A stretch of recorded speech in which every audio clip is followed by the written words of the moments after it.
So yun nga po kapamilya, no, welcome back sa aking official Facebook page, ang Nolasco TV.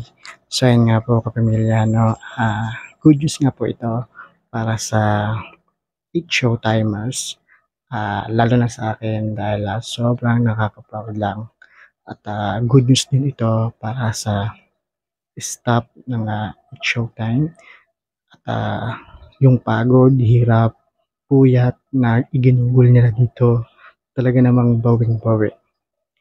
Yung sobrang taas ng TV ratings ng It's Showtime laban sa katapat nito.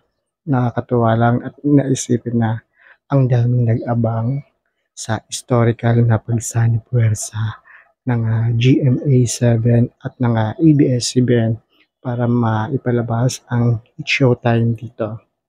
So yun nga po, no, napanood niyo po ang It's Showtime sa A2Z, sa GTV, sa GMA7, at napanood din po sa lahat ng platform online ng ABS-CBN at GMA. So yun nga po kapamilya, no, sobrang taas ng TV ratings ng It's Showtime. Nakakatuwa, nakaka-bless, nakaka-proud. Talagang naman, no. So yun nga po kapamilya, no, patuloy po natin suportahan ang It's Showtime. Patuloy natin subaybayan ang kanilang mga bagong mga segment sa susunod na buwan.